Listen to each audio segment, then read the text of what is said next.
ଆଗ୍ରହ ସେଟାରେ ପାଣି ଟିକେ ଗରମ କରିଦେ। ଏ ସେଇ ତଳ କେଜାଣି କୋଉ କାରଣ ଏ ଗ୍ୟାସଟା କ'ଣ ବନ୍ଦ ହଉନି। ସେଥିରେ ଝୋଳ ଟିକେ ଖାଇବା କଥା, ଆଉ ଟିକେ ପାଣି ଦବୁ। ଆଉ ପାଣି ଦେବି। ଝୋଳ ଖାଇବ ନା ଆଉ ସେ ପିଠୁପାତି ଖାଇବ ସେ ଆଲଗା ବହୁତ। ନମସ୍କାର, ଜୟ ଜଗନ୍ନାଥ, ଗୁଡ୍ ଇଭିନିଂ। ସନ୍ଧ୍ୟା 6ଟା। ତ ଏବେ ଆସିକି ହସ୍ପିଟାଲରୁ ପହଞ୍ଚିଲି। ଆପଣମାନେ ଜାଣିଛନ୍ତି ଆୟୁର୍ବେଦିକ ହସ୍ପିଟାଲ ଯାଇଥିଲି। ତ ଡକ୍ଟର କହିଛନ୍ତି ଆଡ଼ମିଟ୍ ହେବା ପାଇଁ। ହୁଏତ କାଲିଠାରୁ ମୁଁ ଆଡ଼ମିଟ୍ ହେବି। ଆଜି ଶୁକ୍ରବାର, ନନଭେଜ୍ ପାଳି, ତ କାଲିଠୁ ଆଡ଼ମିଟ୍ ହେବାକୁ ପଡ଼ିବ ମୋତେ 15 ଦିନ।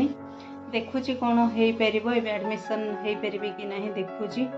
ତ ଆପଣମାନେ ଜାଣିଛନ୍ତି କାହିଁକି ଆଡ଼ମିଟ୍ ହେବି। ତ ମୁଁ ଛୁଆବେଳେ ପଡ଼ିଥିଲି ଗାଡ଼ି ଶିଖିକିରି, ଛୁଆବେଳେ ପଡ଼ିଥିଲି, ମୋତେ ଯେତେବେଳେ 20 ବର୍ଷ ହେଇଥିଲା ସେତେବେଳେ। ତ ଆଜି ସେ ପ୍ରୋବ୍ଲେମ୍ଟା ବାହାରୁଛି, ମାଡ଼ ହେଇଥିଲା ଅଣ୍ଟାରେ, ତ ତା ପାଇଁ ପ୍ରୋବ୍ଲେମ୍ ଟିକେ ଅଛି। ତ ସାର୍ ଲେଖିଛନ୍ତି ମେଡ଼ିସିନ୍ କେତେ ଟଙ୍କାରେ ଲେଖିଛନ୍ତି, ଆପଣ ଆଶ୍ଚର୍ଯ୍ୟ ହେଇଯିବେ, ସେ କଥା ତ ପରେ ହେବା। ତ ଏମିତି କିଛି ପରେ ମୁଁ ସବୁବେଳେ କହିଥିଲି ଆମର ଏଇଟା ମଜା ମସ୍ତି ଖଟି ଜାଗା ହେଉଛି, ଆଉ ମୁଁ ଆସିଲି ବେଶୀ ମଜା ମସ୍ତି ଖଟି, ସମସ୍ତେ ଭାରି ଖୁସି ହୁଅନ୍ତି, ବହୁତ ଖୁସି ହୁଅନ୍ତି। ଆଉ ଘରେ ହେଉଛି ମଜା ମସ୍ତି ଖୁସିର ପୁରା ମାହଲଟାକୁ ପୁରା ରଙ୍ଗାରଙ୍ଗ କରି ହେଉଛି ମୁଁ। ତ ସେଇଥିପାଇଁ ଦେଖି ଏଇଟା ଆମର କହିଥିଲି ନା, ଏଇଟା ଆମର ଖଟି, ମାନେ ଏଇଠି ଆମର ଭେଜ୍ ନନଭେଜ୍ ହୁଏ। ତ ଏମିତି ମଜା ଚା ପିଆ ସରିଛି। ଆଉ ସେ ଦିଦି ସେପଟେ ଯାଇଛି, ତାର ସେ ସଞ୍ଜ ସଳିତା ଦେଉଛି। ତ ମୋ କାମ ଏଇଠି ରେଡ଼ି ହେଇଛି। ଏପଟେ ଦେଖନ୍ତୁ ବସିଯାଇଛି ଚିକେନ୍ ପାଇଁକା, ଆଉ ଏପଟେ କଙ୍କଡ଼ା, ମୋର କଙ୍କଡ଼ା, ମୁଁ କଙ୍କଡ଼ା ଖାଇବି। ଚିକେନ୍ ଆସିଛି, ଦେଖନ୍ତୁ କେତେ ଚିକେନ୍ ଏମାନେ ସବୁ ଖାଇବେ। ଚାଲନ୍ତୁ ପୁରା ଆଗକୁ କଥା ହେବା। ତେଲ ଢଳା ହେଇଗଲା ଦେଖନ୍ତୁ। ଏବେ ଟିକେ ଆଳୁ ଭାଜିବା, ହାଲକା ଆଳୁ, ମୁଁ ଛୋଟ ଛୋଟ ଆଳୁ କରିକି ଦେଉଛି। ଗୋଟେ କଙ୍କଡ଼ା, ଗୋଟେ ଚିକେନ୍ର ମସଲା ମସଲି ଡିବା ସେଇଠି ରହିଛି। ବାକି ଏମିତି ମୋତେ ସେମାନେ ହେଲ୍ପ କରିବେ, କିନ୍ତୁ ଆସିନାହାନ୍ତି। ସମସ୍ତେ ଆସିବେ, ସଞ୍ଜ ସଳିତା ଦିଆହେଉଛି। ଉପରେ ଅଛି ଦିଦି, ବିଲେଇମାନଙ୍କୁ ଖାଇବାକୁ ଦେଉଛି, ଖାଇବାକୁ ଦେଇକି ଆସିଲେ ମୋତେ ସାହାଯ୍ୟ କରିବେ। ମୁଁ ଏ ଫଟାଫଟ ରୋଷେଇରେ ଲାଗେ। ଦେଖନ୍ତୁ ବସିଯାଇଛି କେଉଁଠି ପକେଇକି, ଦେଖିଲେ ଏଇଟା ହେଉଛି ମୋର ଆଡା, ଏଇଟା ହେଉଛି ଏଇଠି ମୋତେ ଚୁଲି ରନ୍ଧା ଆଉ ଗ୍ୟାସ୍ ବାହାରକୁ ଟେକିକି ଆଣିକି ରନ୍ଧା। ଓ ଭାରି ସ୍ପେଶାଲ୍, ଭାରି ମସ୍ତ। ଆଉ ମୋ ଦିଦି ନା ସବୁଠୁ ଠକ। ମୁଁ ଯେତେବେଳେ ଆସେ ନା ତାର ଗୋଡ଼ ତଳେ ପଡ଼େନି, ବହୁତ ଠକ। ସିଏ ଭାବେ କି ମୁଁ ରୋଷେଇ କରିବି, ଆଉ ମୋ ହାତ ରନ୍ଧା ସମସ୍ତଙ୍କୁ ପୁରା ବହୁତ ଭଲ ଲାଗେ। ବାସ୍ ବାହାନା କାମ କରିବନି, ଆଗକୁ ଦେଖିବା, ତା ବିଷୟରେ ନିଶ୍ଚୟ କହିବି। ଚାଲନ୍ତୁ ରେଡି କରିବା।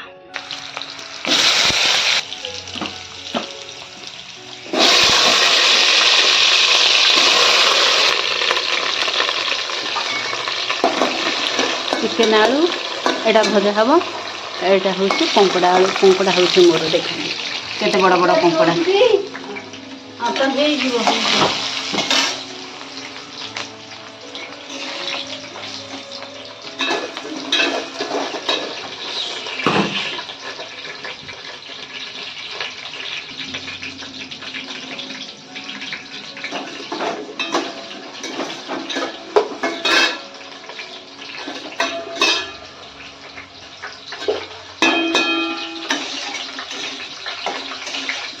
ଦେଖିଛନ୍ତି ଚାଲିଛି ବସିକି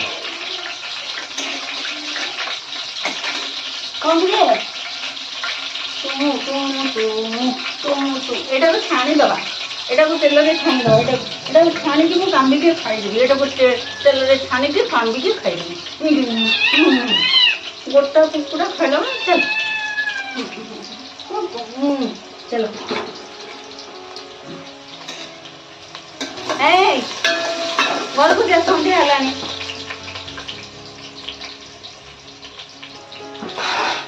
ଚାଲ, ନାଇଁ ବଦମାସି ନାହିଁ, ବଦମାସି ନାହିଁ, ଚାଲେ।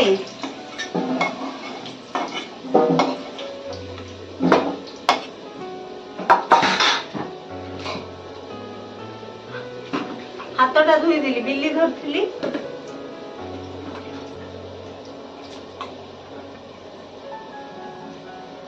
ପିଆଜ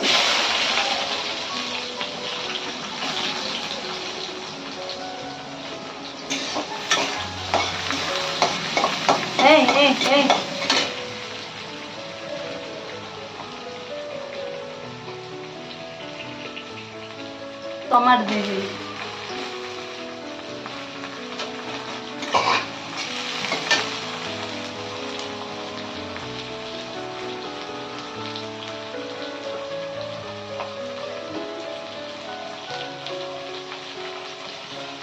चलो चलो चलो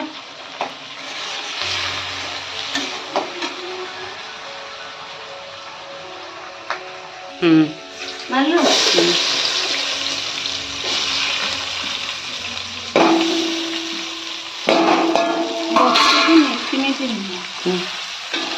और उससे की देखो दीदी था पकई देले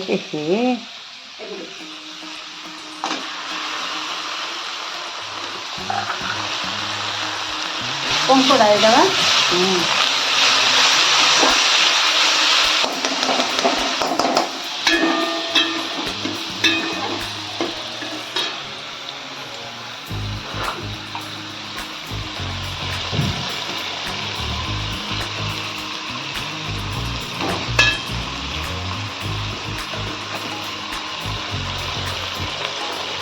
हाँ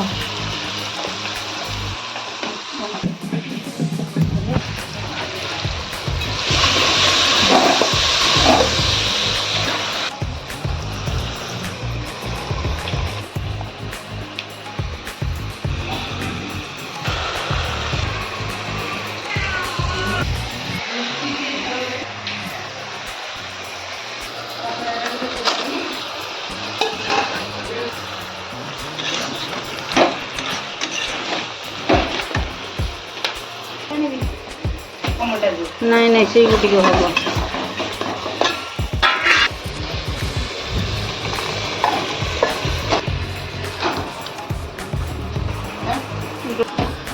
देखो कोई चिकन उठा